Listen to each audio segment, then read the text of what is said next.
Porcentagem de bateria. Opa! Então, boa noite, gente boa. Nós vamos falar um pouquinho sobre missiologia, a questão da missão da igreja, numa perspectiva cristã.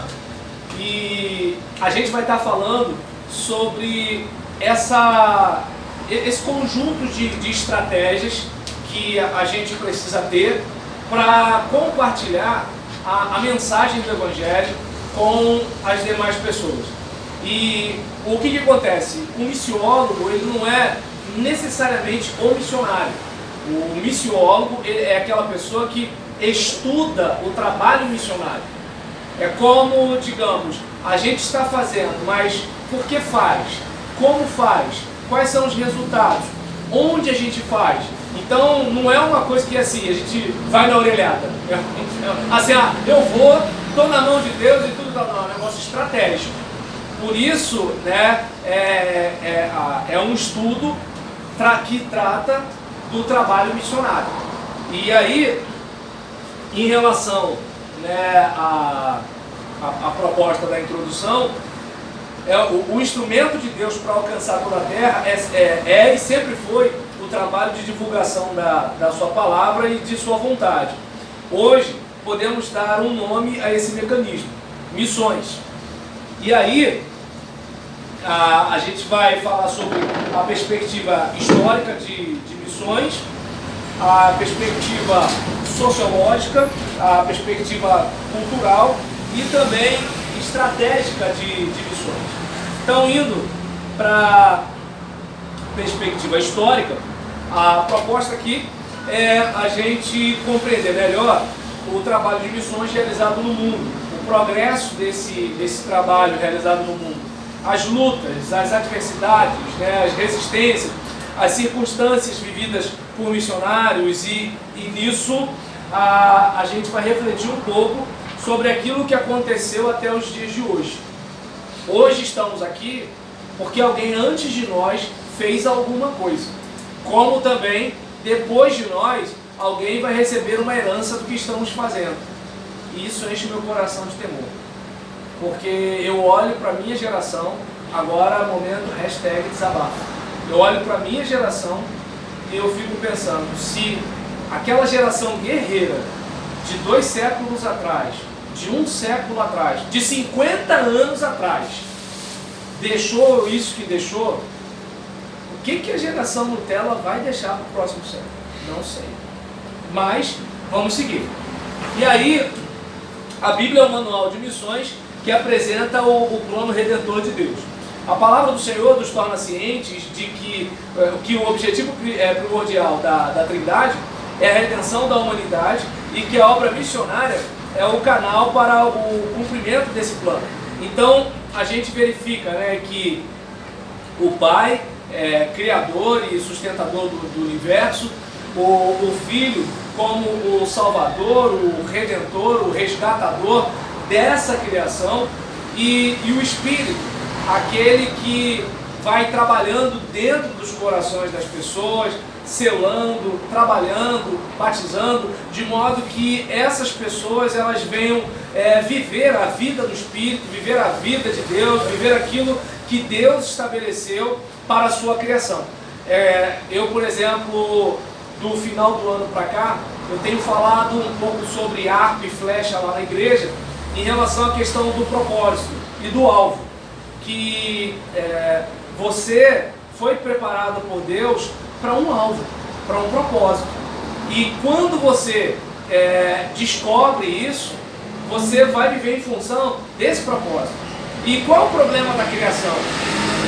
O homem, ele se perde por causa do seu próprio interesse em si mesmo. Nisso que ele não atende o propósito de Deus, ele busca alguma coisa para o seu próprio, para uma sensação de conforto. Daí a ideia da tal da busca de sentido. Qual o sentido da vida? Para o cristão, isso é um assunto pacífico. Para quem não é cristão, isso não é um assunto pacífico. E aí fica na angústia. Tem que ter um porquê viver. Tem que ter um porquê morrer. Mas qual é o problema da humanidade? É de uma vida baseada em quê? Felicidade é sinônimo de prazer.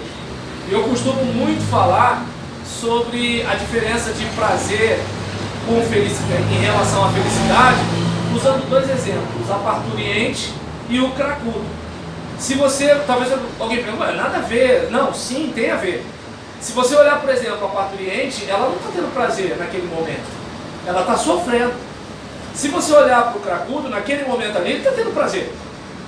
Mas quando termina o episódio do sofrimento dela, tem a realização. Quando termina o episódio do prazer dele, tem aquele sentimento de fracasso, de vazio e eu tenho que voltar para frente. Então, o que acontece? Eu peguei esse episódio grosseiro, chocante, gritante, mas isso pode ir para o chocolate, para o WhatsApp, pode ir para o filme, pode ir para a pornografia, para o adultério, para a balada, pode ser para o raio do parto. Ou seja, é um homem adorando-se a si mesmo. Desculpa dizer isso, mas pode servir até mesmo para alguma situação religiosa. Eu posso adorar o meu ministério. Eu posso adorar a minha denominação. Eu posso adorar o ser chamado de pastor. Eu posso adorar estar com aquele terno bem cortado.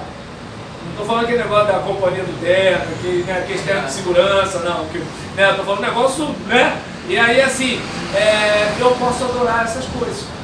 Aparentemente é tranquilo, mas Deus sabe que essencialmente não é. Então, nós, por exemplo, observamos que o objetivo, né, do Senhor é salvar a humanidade e para isso não poupou seu próprio Filho.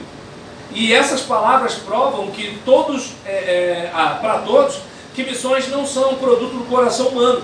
Não vem do homem em primeiro plano, mas vem do coração de Deus.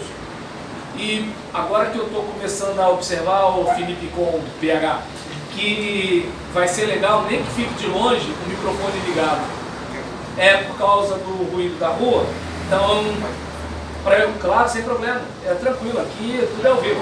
E aí, nesse caso, né, a gente observa aqui que de onde a gente tira, perfeito, de onde a gente tira uma conclusão rápida, superficial, sem muita pesquisa, de que missões não é um negócio do coração humano.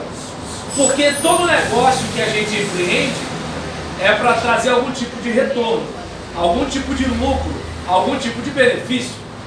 A irmã não vai no salão de cabeleireiro se o cabelo ficar pior, né? O irmão não vai ao alfaiate, né, para vestir uma roupa toda esquisita. Ele deixou de comprar um negócio pronto ali na loja do varejo para ele ir no alfaiate para fazer a medida.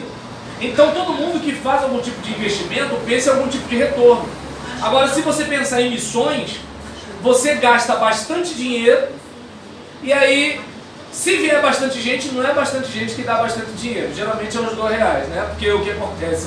O dinheiro forte é o que vai para o shopping, né? Ou para o boleto bancário. O da igreja geralmente é aquele, né, que sabe como é. E aí, nesse caso, dinheiro, né, não, embora todo mundo ache, né, todo mundo ache que igreja e tal, mas assim, se for uma igreja séria, não vai dar. Por quê?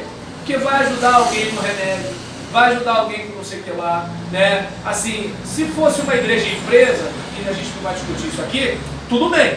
Mas agora, se for igreja, né, não dá muito retorno, porque quando o caixa está crescendo, aparece a necessidade, aparece um problema aqui, aparece um problema lá, né? Então a gente, Senhor, manda alma, aí vem o pessoal desempregado. Então assim, entende? Então a gente precisa mandar para centro de recuperação. Então, se você pensar bem, não chega a dar muito retorno. Falei de dinheiro. Se a gente pensar em questão de pessoal, os clubes aceitam as pessoas de acordo com suas qualidades. Igreja aceita todo mundo. Gente com problema financeiro, gente com problema de saúde, gente com problema moral, gente com problema espiritual. Tem aquele cara que manifesta demônio todo dia e a gente recebe o cara e se ele não vier, a gente vai na casa dele, né? Tem aquele outro que vive falando mal da vida dos outros, mas se ele se afastar, a gente vai atrás dele, né? Tem o irmão beliscador, né, que não mexe com a mulher dele, mas mexe com a mulher dos outros, mas se ele falta, a gente vai na casa dele. Então, tá dando para perceber? Ou seja, é um ambiente em que a gente recebe todo mundo, todo tipo de gente. E detalhe, todo mundo peca, mas todo mundo se acha em condições de falar do pecado dos outros. Essa é a parte mais legal, né? E aí, nesse caso, por isso que eu digo, se eu tenho que comprar essa camisa, toma conta da sua vida, né? Se cada um tomasse conta da própria vida, como toma da vida dos outros, gente, a igreja seria quase o céu. E aí, por que que eu entendo que missões não é uma coisa do coração humano? Porque se for realmente para você ganhar almas mesmo para Cristo, você vai gastar mais do que vai arrecadar. Né? Você vai ficar assim, meu Deus, tem que pagar aquilo ali mês que vem. Pô, mas a igreja não é banco, vou guardar esse dinheiro, tem essa necessidade. Né? E aí, por exemplo, entrou mais dinheiro para a campanha missionária, a igreja está em obra. Ah, meu Deus, manda esse negócio lá para as Arábias, ou resolve aqui a laje que está infiltrando. E aí fica aquela tentação, porque aqui estão os irmãos estão na goteira, né, aquela e tal, mandar para lá, mas sobrou, era para a gente mandar 5 mil, entrou 7, 2 mil, mas é para o missionário. Então, é uma luta. É uma luta. Você vai, por exemplo, mandar a gente para o centro de recuperação, você vai pagar, né, para a pessoa ficar lá. Por exemplo, a nossa igreja passou por uma experiência interessante. Uma pessoa com problemas, né, desse tipo, estava pedindo para ser internada. Domingo de manhã, eu fiz um apelo à igreja. Foi um tal de nota de R$2, de R$1, 50 centavos, R$5 e tudo. A gente conseguiu o dinheiro para o centro de recuperação. Levamos o cara na segunda-feira de manhã. Na segunda noite ele fugiu. Ou seja, foi um dinheiro sofrido, suado, que não teve retorno. Aí, onde eu quero chegar? Não é que não tenha retorno no banco espiritual, digamos assim. Nós investimos no reino. Nós não investimos porque a pessoa merece. Nós investimos porque Deus merece. Mas humanamente falando, esse dinheiro a gente pegava para ajudar um crente desempregado da nossa igreja. Tecnicamente falando, é muito mais jogo ajudar o crente desempregado da nossa igreja do que mandar o cara para lá. Tá, mas foi o cara que bateu na nossa porta. E a gente levantou aquele dinheiro. O que ele vai fazer com esse dinheiro? O problema é dele. Né? E aí, nesse caso, se a gente observar a questão do próprio Deus de entregar o seu filho na cruz para morrer, aí você olha uma situação dessa, imagina, Deus assume forma humana, pisa naquela areia quente do deserto, na pele de um carpinteiro, não tem um lugar para hospedá-lo, ele fica numa vasilha de botar comida para bicho, porque a manjedoura era bonitinha no presépio lá no shopping center, mas agora, imagina o cheiro de comida, passada, estragada de ontem, e aí Jesus está lá. Eu fico pensando um monte de cuidado que a gente tem com uma mulher grávida. Imagina como é que devia estar Maria no lombo de um burro. Gente, eu fico imaginando aquilo tudo, né? Por causa. Aí você vê os crentes aí, né? Às vezes pegando programa de televisão para brigar, um atacar o outro. Aí assim, se você pensar tecnicamente, não vale a pena o investimento. Aí a gente pega o aspecto financeiro, você bota dinheiro em gente que não dá o devido retorno. Você, por exemplo, gasta a sua vida na vida de pessoas. E de 100, de repente, 5 dá retorno. Você prega um sermão, né, tem 200 pessoas te ouvindo. E aí 5 mudam durante aquela semana. As outras, uma vai falar que você mandou indireto, não sei o que lá, vão pro Facebook, dizer, ninguém merece mensagem longa. E aí o que acontece? Assim, aí você olha e fala assim, pô, não vale a pena. Mas aí quando você observa que assim, não vale a pena na ótica humana, só Deus podia inventar um negócio chamado missões. Porque só Deus para não desistir de gente como a gente. Porque é claro, eu não conheço vocês, mas se a Bíblia não mente, cada um de vocês tem alguma coisa que tem que ajustar. Cada um de vocês tem alguma área que não está muito legal. Cada um de vocês são assaltados por alguns pensamentos que não deviam. E aí, o que acontece? E o pior, Deus sabe tudo isso e continua amando a gente e usando a gente. Então, eu olho para um negócio desse, eu fico impressionado. Que amor é esse? E aí, nisso, quando eu sou impactado por isso, Não tem como não perdoar o irmão que fala mal de mim. Não tem como não perdoar aquela pessoa que acha que o pastor vive dormindo. Não tem como não perdoar aquela pessoa que acha que se não foi mais do que a minha obrigação fazer não sei o que lá. Não tem como eu ficar remoendo o fato de ter gente no rádio ou na TV dizendo que o pastor é malandro. Não, porque o que Deus passa todo dia, né, vendo podridão por podridão na humanidade, e ainda assim não desiste dessa humanidade, porque observe bem, vamos olhar para a história da nossa vida, seja quem nasceu na igreja ou quem nasceu na maternidade, quem vivia no inferninho ou quem vivia, né, dentro dos templos, todos nós tínhamos um passado. Ou um passado de crente frio, sem vergonha, xixelento, fedorento, né? Ou um passado de quem estava lá no mundão, né, pintando e bordando. Deus viu tudo isso. E diz a Bíblia, né, que Ele demonstra o seu amor por nós, pelo fato de Cristo ter morrido por nós, sendo nós ainda pecadores. Deus não esperou a gente ser perfeito. Aí eu pergunto, sou eu que vou exigir que você seja um crente nota 10? Não pode, né? Porque Ele me aceitou do jeito que eu sou. É importante pensar nisso, né? E aí, essas palavras, né, como do texto bíblico, provam que para todos que missões não são produto do coração humano. Não vem do homem em primeiro plano, mas vem do coração de Deus.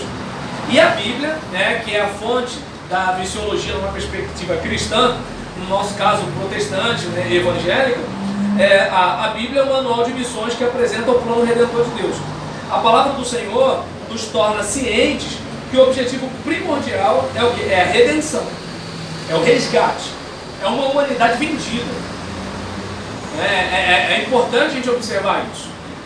Vou dar uma pitada de provocação aqui numa coisa simples.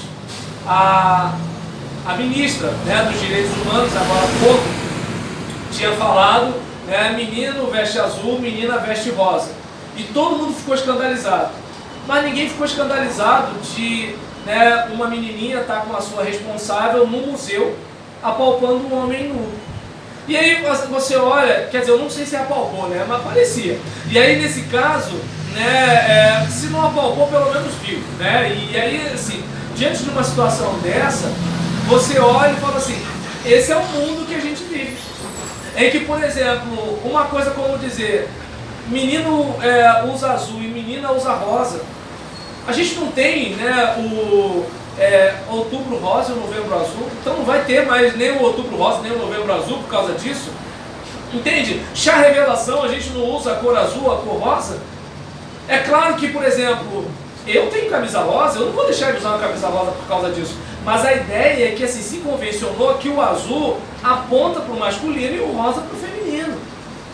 Não está dizendo que todo mundo que usa rosa é homem, é afeminado, nem está dizendo que todo homem que usa azul é machão. A gente sabe, não é a cor que vai definir o negócio. Mas agora, a ideia é de inculcar um pensamento. Aí eu pergunto, se a gente defende um país que tem a diversidade, por que a gente não respeita o ponto de vista da ministra? Agora, a gente não tem dificuldade de aceitar uma criança vendo um homem nu e botando a mão no homem nu. Mas a nossa sociedade tem dificuldade de ouvir uma pessoa dizer, né, que menino veste azul e menina veste rosa. Essa é a nossa sociedade. É igual teve uma vez que esse negócio quando o cachorro morreu, foi maltratado, eu achei um absurdo a forma que ele foi tratado e tal. Mas eu vi que na própria internet, né, o pessoal tava dando maior ênfase porque um cachorro morreu, mas uma senhorinha que cai na rua, muitas pessoas veem a senhorinha caída na rua e atravessa a rua. Morre gente do corredor dos hospitais todo dia, e cadê alguém para ficar indignado? Parece que a nossa indignação é seletiva. E aí você olha para isso e verifica, essa é a sociedade. Aí você tem um pessoal que fala de paz e amor, mas com ódio. E aí você tem de outro lado, né, religiosos cristãos que em vez de demonstrar amor em nome de Deus, muitas vezes querem impor a sua fé quando nem Jesus impôs. Jesus expôs. Você pode reparar que quando o pessoal reclama de Jesus descer o cajado, porque o pessoal estava eu ia falar do termo da prosperidade, mas isso quebra. Mas, por exemplo, estava todo mundo indo para a igreja porque queria comer pão. Aí Jesus vai, desce-lhe o cajado, seus interesseiros, vocês estão aqui porque vocês querem comer pão, vocês precisam do pão o pão que não perece, não sei o que, não sei o que lá. O que o pessoal, quando ouviu essa mensagem tradicional de Jesus, levantou como um bom crente tradicional e foi embora no meio da mensagem.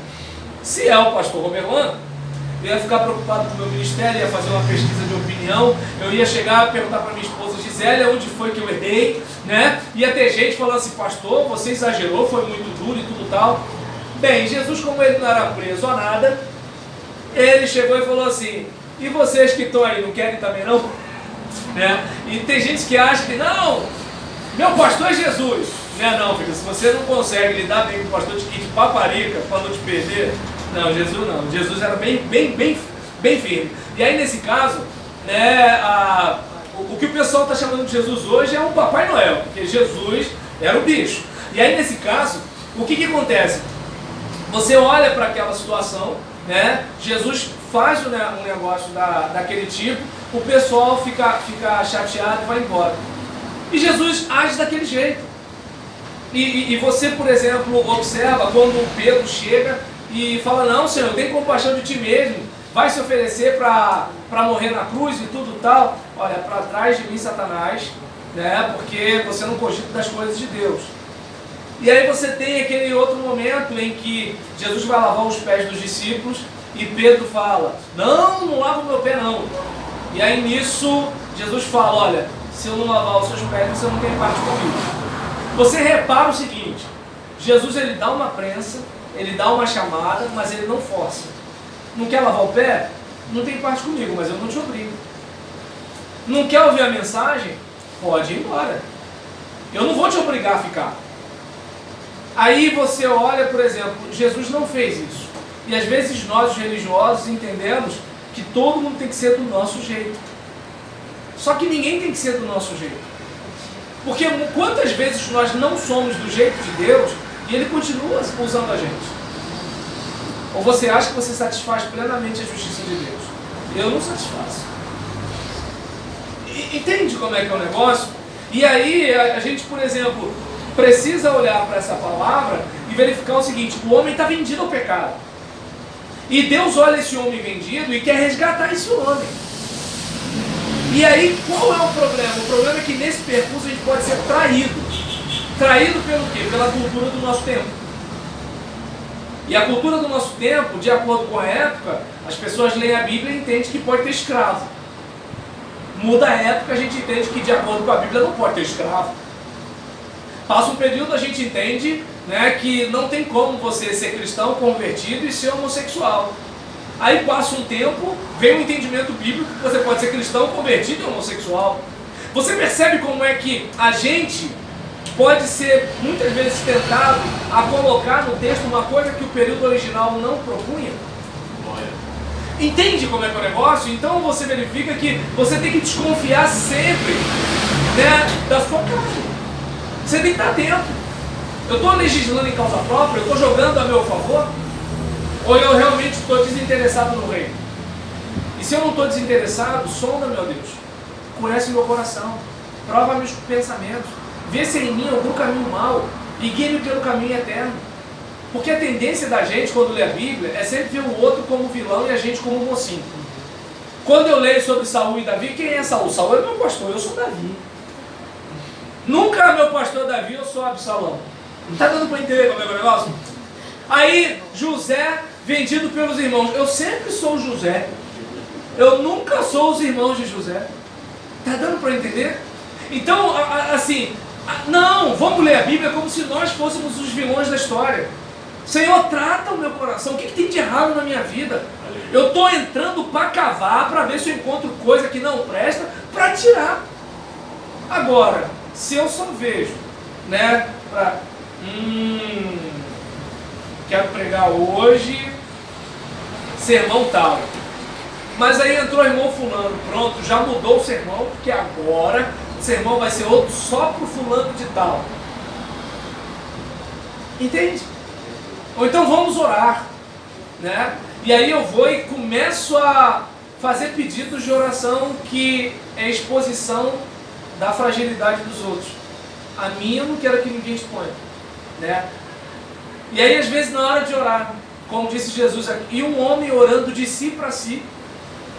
Entende como é que o ser humano está vendido ao pecado? Lá fora e dentro. Onde não há o cristianismo e onde há o cristianismo. E o Deus vem resgatar esse ser humano. Por isso que ter nascido na igreja não quer dizer muita coisa. Eu lembro que numa aula de evangelismo e missões, eu pedi os alunos para darem seu testemunho pessoal. Aí um mandou um WhatsApp para mim, mas eu nasci na igreja. Eu falei, melhor ainda. Melhor ainda, para você mostrar o poder salvador de Jesus em gente como você. Porque senão pessoas como você acham que não tem muito do que se converter, não tem do que se arrepender. Agora eu pergunto, se todo mundo que nasce na igreja fosse perfeito, por que as igrejas estão como estão? Por que há tantas denominações? Por que tanta gente sai das igrejas? Por que tantas igrejas ficam juntas ali, uma vizinhas da outra? Por que a gente não trabalha mais junto? Por que a gente não coopera mais junto? Por que, por exemplo, o camarada sai da sua igreja e aí ele vem para a minha, em vez de eu falar assim, ó, resolve as coisas lá primeiro, depois você vem. Não. Eu recebo e depois falo assim, ó, fulano está com a gente, hein? Quando fala. Então olha bem como são as coisas. E aí eu pergunto, não há algo para ser tratado na humanidade? Quando geralmente eu evangelizo alguém viciado, seja maconha ou cachaça, eu sempre tento dizer para mim mesmo, a diferença do pecado dele pro meu é que o dele fede, o meu não. Mas nas narinas de Deus, quem disse que a minha inveja do pastor de 2.000 membros não está cheirando mal nas narinas de Deus? E aí? Quem disse que eu ficar injuriado, né? Porque de repente a igreja X, né, me chamou para pregar e chamou o cantor fulano de tal, e aí nisso me deu uma oferta de R$20 para passagem e deu 5 mil, 10 mil para o cantor. Tá dando para entender? Então é importante a gente ter sempre esse olhar para a gente. É importante a gente estar atento a isso. Todo mundo precisa de ser resgatado. E a Bíblia, como manual, tem os 2 testamentos que apontam para missões. Se a gente, por exemplo, for observar na questão do Antigo Testamento, no livro Teologia Bíblica da Teologia Bíblica de Missões, o autor fala sobre movimento centrípeto e movimento centrífugo. Então, como é que era o movimento missionário do Antigo Testamento? As pessoas tinham que vir à religião de Israel. Como é que é o movimento missionário depois do Evangelho? São os crentes que têm que ir ao povo. Antes havia um trabalho proselitista, ou seja, olha, você vem para cá e reza na nossa cartilha. Depois vira um trabalho de encarnação e esvaziamento. Ou seja, eu abro mão da minha cultura e vou lá para a Somália. Eu abro mão da minha cultura e vou lá para a Itália. Eu, por exemplo, abro mão, da minha cultura da Zona Sul e vou ser pastor lá na Baixada Fluminense. Eu, de repente, pode parecer esquisito, mas você, de repente, sai da Baixada e vai pastorear na Zona Sul. Aí alguém vai dizer, que beleza. Beleza não, é outra cultura. Coisa que você, de repente, acha normal, não é normal. Às vezes o negócio que você acha que você está sendo simpático, você está sendo inconveniente. Então, no Novo Testamento, a gente sai, a gente caminha, a gente se desgasta, a gente se abre, a gente se esvazia, a gente encarna, a gente se mistura. Antes não. O cara lá de fora que vem e entra no contexto da gente, tem que ser do nosso jeito. Então é mais ou menos assim. Uma coisa, eu posso seguir, a gente para, como é que é? Não, Pode... a aula ele vai direto. Então tá legal. Aí nisso, a gente, por exemplo, pode observar. Oi? Obrigado. Em relação... Eu sempre estou assim, depois eu vou beber e nunca bebo. E aí nisso, a gente observa que a Bíblia, ela é o nosso manual para nós né? Missiólogos cristãos, evangélicos, de linha protestante. Então, no nosso contexto, a Bíblia é a nossa regra de fé e de conduta. Só que qual é a preocupação que a gente tem que ter? A gente pega os princípios da palavra, não a cultura daquela época. E aí, eu não sei se você percebe, é aí que a coisa complica. Porque às vezes a gente quer trazer a cultura daquela época e não traz o princípio daquele ensinamento. Aí a gente parece que está tudo bonitinho, mas a gente está fora. Como diz aquele camarada que é garoto propaganda do Santander, né? A gente não pegou a visão. E aí, nela a gente vai encontrando subsídios valiosos para o sucesso na obra de evangelização mundial. Vou pegar uma coisa simples. Se nós pegássemos o modelo evangelístico que Jesus deixou, vamos de 2 em 2, de porta em porta. Se a gente pegasse a orientação de Moisés para ensinar os filhos no caminho do Senhor, inculcando na mesa, na caminhada, brincando e tal. Se a gente pegasse a estratégia da viagem missionária de Paulo, ele vai plantando, depois ele volta, consolidando, depois ele vai de novo, depois ele volta, quando ele está solto ele prega, quando ele está preso ele apanha e escreve, né? Aí está solto, prega, quando ele é preso, apanha e escreve, né? Ou seja, sempre produtivo. Imagine se Paulo tivesse uma página no Facebook. Imagina se ele tivesse, não vou dizer nem rede social, se ele tivesse e-mail. Não vou nem dizer se ele tivesse e-mail, se ele tivesse máquina copiadora, vulgo Xerox. Não vou dizer nem se ele tivesse isso, se ele tivesse a imprensa de Gutenberg. Paulo não tinha nenhum desses recursos tecnológicos que nós temos. E olha a produção literária do cara. E olha a produção missionária do cara. E olha o trabalho pastoral do cara. Jesus em 3 anos. Olha o que Jesus fez. Ah, mas era Jesus e tudo, tal, tá. E Paulo? Pronto. Falou de Paulo, acho que acabou, né? Porque Jesus a gente ainda diz, não, Jesus veio do céu, tal, era um super-homem. Agora, Paulo era igual a gente. E detalhe, com menos recursos. Você aqui manda uma mensagem para o Japão. Você tem o Google para traduzir um texto para você. Se você juntar um dinheirinho, você pega um avião e vai ali. Imagina Paulo. Imagina se Paulo tivesse que percorrer uma distância daqui até São Paulo, daqui até o Rio Grande do Norte. Olha a diferença. A gente de ônibus, a gente chegaria anos-luz à frente de Paulo.